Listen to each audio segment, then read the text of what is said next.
আছ তই? ৰুটি বেলিলি নাই? একদম গোল গোল হ'ব লাগিব, নহ'লে তই আজি ভোকে থাকিব লাগিব। আৰু শুন, এইখিনি কৰি কাঁহী বাতিখিনি ধুই পেলাবি। আৰে কি হ'লনো? ইমান খং কেলে কৰিছ? আৰে তোৰ দেউতাই আহিলে। তুমি পালাহি। কি কৰিবানো, চম্পাই সাধু শুনিবলৈ বৰ মন কৰি আছিলে, সেইকাৰণে মই ৰজাৰ কাহিনী এটা শুনাই আছিলো। হা হা হা, তহঁতি দুজনী মাক জীয়েক বহুত ফূৰ্তি থকা দেখিছোচোন। জীয়েকৰ লগত কথা পাতি পাতি গধূলি ভাত সাজ সোনকালে ৰেডি কৰা। হ'ব বাৰু, তুমি ভিতৰত বহাগে, মই খোৱা ব্যৱস্থা কৰি আছো।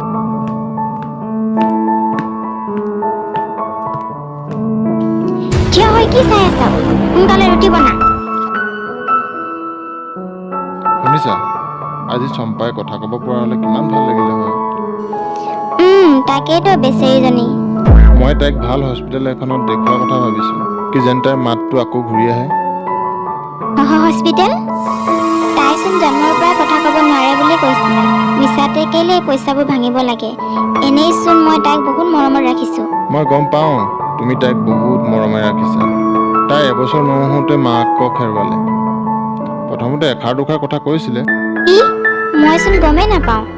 কৈছিলেতো। এক্সিডেণ্টটো হওঁতে কিবা চক খালে, তেতিয়াৰ পৰাহে একো নোকোৱা হ'ল। এতিয়া হোৱা বহু ৰাতি হ'ল।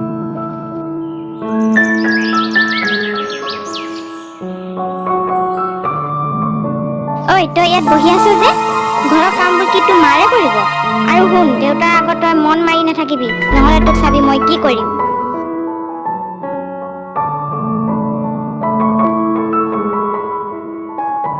আৰে, ইমানবোৰ সোণৰ গহনা, এইবোৰ কাৰ হয়? এইবোৰ আমাৰ চম্পাৰ হয়। আগতেতো মই দেখা নাই। এইবোৰ চব তাৰ মাকে চম্পাৰ বিয়াৰ কাৰণে দি থৈ গৈছে। এইবোৰ চব গহনা চম্পাৰ হয়। এইটো তাৰ মাকৰ শেষ ইচ্ছা আছিল। যেতিয়া চম্পাৰ 18 বছৰ হ'ব, তেতিয়া দি দিবি। এইটোৱে চম্পাৰ মাকৰ শেষ সম্পত্তি। আৰু মোৰ কথা শুনক, মই চম্পাৰ দ্বিতীয়জনী মা, কিন্তু চম্পা মাকতকৈও মই বেছি মৰম কৰোঁ। সেইটো মই কৈ দিছোঁ। হা হা হা, তুমি কিয় খং কৰিছা? মই জানো নহয় তুমি চম্পাক কিমান মৰম কৰা। মই এইটো কেতিয়াও হ'ব নিদিওঁ। এইবোৰ হোৱাৰ আগতে মই চব মোৰ নিজৰ কৰি ল'ম, আৰু মই বহুত ধনী হৈ যাম। হা হা হা। শুনা, কাইলৈৰ পৰা মই অফিচৰ কামত 4-5 দিন বাহিৰলৈ যাব লাগিব। আৰু গহনাবোৰ মই বাকচটোত সোমোৱাই কিনে চাবিটো লৈ যাম। তাৰ যেতিয়া জন্মদিনত চম্পাৰ 18 বছৰ হৈ যাব, এই গহনাবোৰ তাৰ হাতত দিম। আচ্ছা ব'লা ব'লা, ভাত উলিওৱাগে, বহুত ভোক লাগিছে। আচ্ছা, মানে মই যি কৰিব লাগে এই 4 দিনতে কৰিব লাগিব।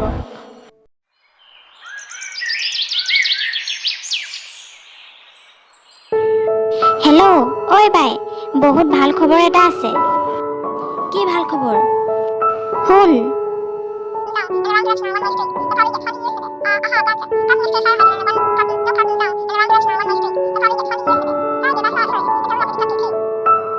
আচ্ছা, মই এতিয়াই গৈ আছো।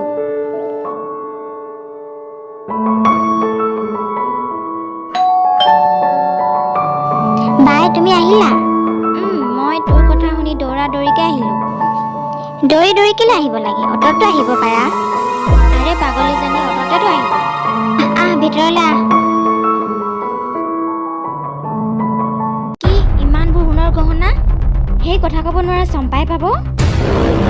আৰুনো মই কি কৈছো তোক বাই? মনে মনে থাকচোন, মই আছো নহয়। মই থাকোঁতে এনেকুৱা কেতিয়াও হ'ব নিদিওঁ। তেতিয়াহ'লে মই কি কৰোঁ বাই? কি কৰোঁ মানে? গহনাবোৰ? আৰে নহয় নহয় অ' পাগলী, তোৰ জীয়েকৰ কথা কৈছোঁ। ইমান গোল গোল ৰুটি তুমি কেনেকৈ বনালা মোৰ শুনো? তয়ো না পাগলীজনী, তোৰ জীয়েকে কি কথা ক'ব পাৰে? পাহৰি গলি নেকি? চম্পা, তুমি ৰাতিপুৱাৰ পৰা বহুত কাম কৰি আছা, ভাগৰ লগা নাই জানো? আহা, আমি তিনিও মিলি লুকা ভাকু খেলোঁ। এতিয়া তুমি 1ৰ পৰা 10লৈকে গিনা আৰু আমাক বিচাৰা। ব'লা, আমি আমাৰ কামো কৰি দিওঁ।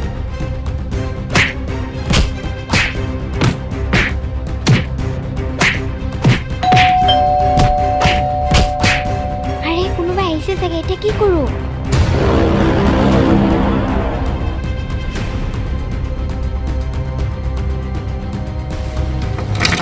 বা আজি দৰ্জাখন খোলোতে ইমান দেৰি।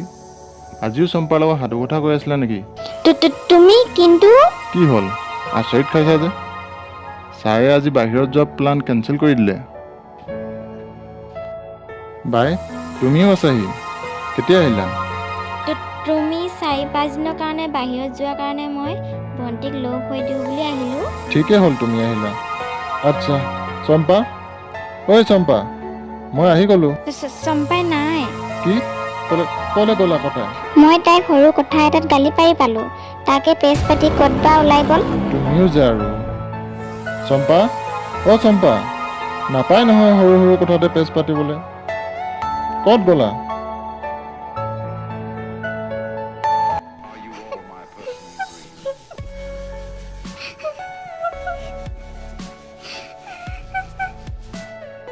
অ' ৰ'বাচোন, ভিতৰত কোনোবা খচখচাই আছে। নাই কোনো নাই, নিগনি চাগে। হয় চাগে। ইয়াততো তলামৰ আছে। দেউতা! কোনোবাই আছে ভিতৰত। চাবি আনা।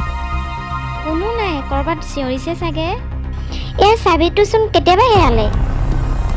তলাটো মই ভাঙি দিওঁ। মোৰ চম্পা! এম্বুলেন্স! কোনোবা এম্বুলেন্স মাতা! তোমালোক দুজনীক মই পাছত চাই আছো। তাই এতিয়া সম্পূৰ্ণ বিপদৰ পৰা মুক্ত। মূৰত টানকৈ আঘাত পোৱাৰ কাৰণে সি অচেতন হৈ আছে। থেংকছ গড, আপুনি বিপদৰ পৰা ৰক্ষা কৰিলে। কিন্তু ছাৰ, মাজনীয়ে কথা ক'ব নোৱাৰিছিল। আজি দেউতা বুলি মাতিলে। হয়, আপুনি ঠিকেই শুনিছে। আগতে মূৰত ফ্ৰেকচাৰ হৈ গৈছিল, কথাবোৰ ক'বলৈ ভয় খাইছিল। কিন্তু এতিয়া মূৰত আঘাত পাই আকৌ আগৰ দৰে হৈ গ'ল, আৰু এতিয়াৰ পৰা তাই কথা ক'ব পাৰিব। মায়ে মোৰ লগত বহুত অত্যাচাৰ কৰে।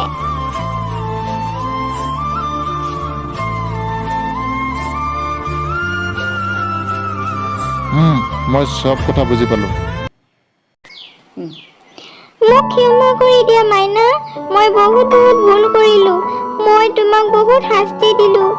মই সোণৰ উলংঘা দেখি নিজকে ৰখাব নোৱাৰিলোঁ, আৰু আজি নকৰিব লগা কাম কৰি পেলাইছিলোঁ। তোক ক্ষমা কৰাৰ কোনো কাৰণ নুঠে। তোক যি কৰিব লাগে পুলিচে কৰিব। পুলিচ আহি আছে। ছাৰ, ইহঁতক দুজনীক এৰেষ্ট কৰি লৈ যাওক আৰু উচিত শাস্তি দিয়ক। বল তহঁতি, ইমান সৰু ছোৱালী এজনীৰ লগত এনেকুৱা কাণ্ড কৰা।